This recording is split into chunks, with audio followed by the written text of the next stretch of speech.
Hey, what's going on, everybody? This is Zuri Uso, and you're here with PMW. We're doing 1v1, and today our guest is none other than Bria McCormick. Hey, y'all. Listen, Bria McCormick is a super phenomenal poet. Many of you guys know her as that, but what a lot of you did not know is that she is one of the most amazing speakers that I have ever heard in my life, and I just found out within the last month or two. So Bria's here with us. We're so happy to have you here. How you feeling, Bria? I'm feeling well. How are you feeling? Good. So listen, Bria, tell us a little bit about yourself. You know, I gave a little introduction. I probably couldn't do you the justice that you deserve. So please tell us about yourself. Okay, so I am Bria, like Zuri said. So I am a writer. I am God's scribe. I'm a poet. I'm an educator. I'm a girl's girl. I'm an encourager.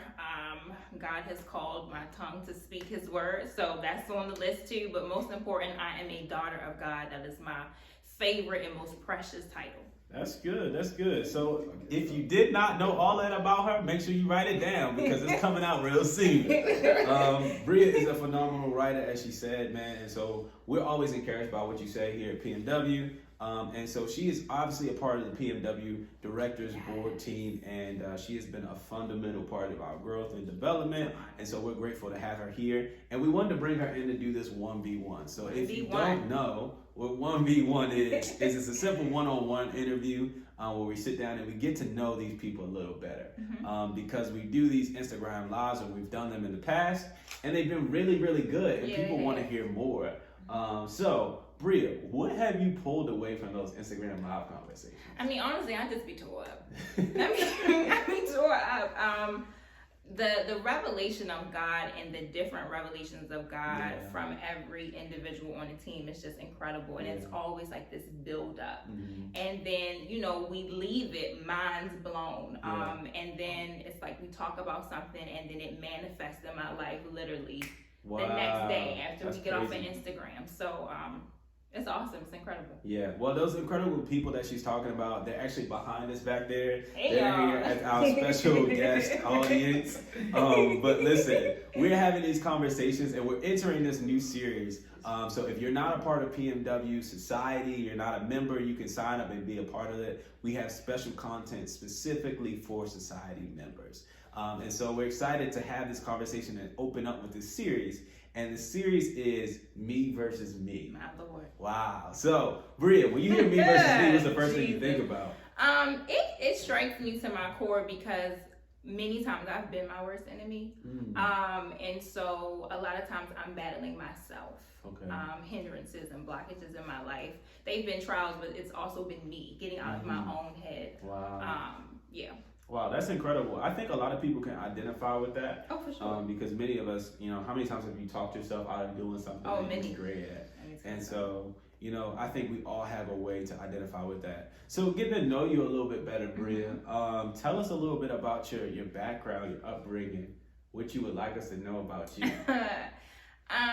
So I was heavily in church. I started like heavily being in church, I think around like 10, and I was just there all of the time. I started speaking in church actually. So before I was a poet, I entered an oratorical contest at church and I won, and then it went to like a larger level and I won, and people used to call me Minister Bria. Wow. At 10? No, at this point I was like a teenager. Okay. And so I hated that. Well, hate is a strong word. I didn't like the title of Minister Bria, and it wasn't because I felt unworthy of it. Well, I guess I did in a sense, but it felt heavy and weighty, and it felt like something I needed to live up to. And I didn't think highly of myself, and I didn't know enough about my identity in Christ to even align with that, you know, and agree with that. Wow, that's incredible, because I think many of us have felt that way, but we never actually put that into words as you did. But I think many of us, you know, even within ministry, a lot of people that serve, right, in ministry in some capacity feel unworthy of the title. And I think it's because you know that me versus me battle that you deal with every day. And so, you know, you spoke on a lot of things, but one of the things I heard within what you said was identity. And you were struggling in a sense to find out who you are, who you were. So what does that look like for you as you mature? Like, how did you figure out I started to really listen to God. For majority of my life, I was afraid of God's voice. So I told God, look, I don't want to hear you talk. Just give me signs. Wow. And he gave me signs, but like we follow signs sometimes, and then we pretend like we don't see them. Wow. And then I finally got to a place of being open to receiving communication from God, however he wanted to give it to me. So then when I really began to hear him, God was telling me all types of stuff. And so God was revealing to me who I was in him. And so many things that God has called me, I haven't even necessarily shared with people yet. But when I heard, I was like, oh my gosh, I'm that, I'm this, I'm that. And so I had to accept what God was saying about me. Wow. And that's so hard for us to do many times because we think so lowly of ourselves. But God thinks highly of us. Wow. He thinks good thoughts about us. Yeah. You know what I mean? So that's really good. That's really good. I think a lot of people forget how much God really loves them and cares for them, man. And I think that, we have given God and personified God with this humanistic quality and characterized him like people. And he's not. And he's not like people, man. God is, a God. And I think that's the hardest thing is that many of us don't know God. So, Bria, we had some really, really great topics for this Me versus Me series. And I want to go over a few of them with you just to see which ones stand out to you, which ones you're excited about talking about. Okay? All right. So the first one is desire versus God's desire for me, faith versus fear, heart versus head, make up your mind, plan A versus plan B, and perception versus reality. So I like all of them. I'm excited to talk about all of them, but faith over fear, I believe that's what it was. That one speaks to me the most. Yeah. So what stands out when you hear that? It stands out because I think honestly it's really the season that I'm in right now. I started doing some self-evaluation and trying to pinpoint when did the spirit of fear first attach itself to me? I realized that the spirit of fear began to attach itself to me as I was a little girl. So it was something that others would perceive as innocent, right? So I was afraid of the dark. I would think that I would see things in the night, and I was just very uncomfortable. And then that manifested and grew into just being afraid to take risks, being afraid to make a move on what God told me to do. Fear of failure, that's something that I really am attacking in this season. I'm saying I'm divorcing fear, right? I had to legally separate myself. That's good. Because I have been in agreement with it for so long that it now has legal rights to me. Wow. And I'm not in agreement with that. Wow. I am God's daughter, and he has not given me the spirit of fear. And so I have to walk in that full throttle. Yeah, that's powerful, man. Listen, I can't wait to get in that topic with Yes, her. I'm ready. Let's Man, that's going to be good. So here's what I want you to expand on really quickly for people.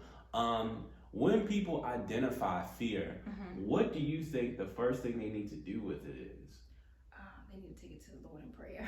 Wow. They have to pray about it. I'm learning now there is nothing that I am afraid to take to God. There's nothing that I'm ashamed to take to God, because the reality is God knows all of my thoughts before I think them, and he knows my heart, right? There's no keeping secrets from God. There's no hiding from God. And so you're really like kidding yourself if you think that you're able to do that, right? So if I know that I'm struggling with fear, if I know that I still sometimes get nervous about sleeping in the dark, or I'm nervous about making a move, like I can't hide that from God because he's already aware of it. So let me take it to my Father, because we have a relationship, right? I'm not addicted to church. I'm in relationship with God.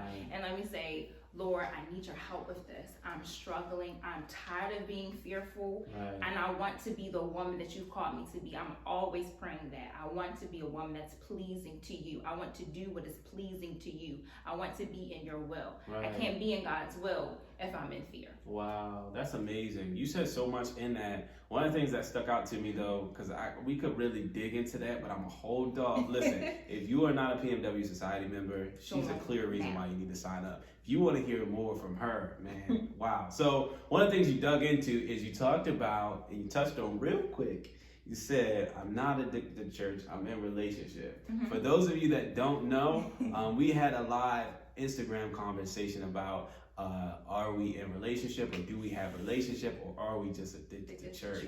And so that conversation was powerful, man. It was powerful for sure. It was wow. So what did you walk away with from that conversation? I walked away with a test. honestly, because I was talking about the fact that at the time of my life I had been addicted to church but didn't realize that I was going through the motions. Church was like a chore to me. And I just went because I had to. It was a routine. Right. And then now I'm in relationship. I've come to realization that having a relationship with God is more important than just showing up in church, right? And so after the conversation, what did God do? He tested me on my relationship with him. And in a relationship, you have to have trust. Wow. And you have faith in a person, right? And so I had to put my trust in the Lord. There was really no other option for me to do so. And so what I was ministering to people about, God had to make sure that I'm walking what I'm talking. Wow. And I'm just grateful. Because I think a lot of times people are in church and they're offering service, but it has no real weight or power to it. And it's because a lot of times they're going through this form of godliness, but they don't have the power that's within it. So speak to that. How do you manage? I think the Bible tells us that we need to delight ourselves in the Lord. And so when you truly delight in him, like serving, it excites you and you're eager to do it, not for man, but for God. When your intention is to please God, you move differently. When your intention is for applause or to please people or to avoid correction, you're going to show up differently.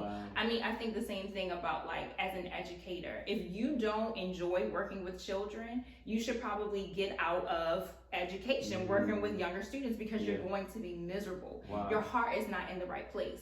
So your heart posture has to be in alignment so that your service and your actions follow suit. Right. So do you think it's a matter of heart posture for a lot of these people that are offering empty service, or do you think it's a matter of just being desensitized? I think it's a multitude of things. I think it's really like a multi-layered issue because so many people are in different places. And again, like if you don't really know these people intimately, who knows who they are when they take their mask off? Because we all can, send in our representative for church or other events, but when we go home, they could be a totally different person. So we really don't know all that people are going through. You know what I mean? It could be a multitude of issues. Right. Wow. Well, like I said before, Bria is a poet, and she has this poem that I think fits perfectly with Me Versus Me, and it's this poem called Representative, right? And so it's really, really good because she talks about that me versus me battle and how she ultimately sits in this version of herself to deal with different situations.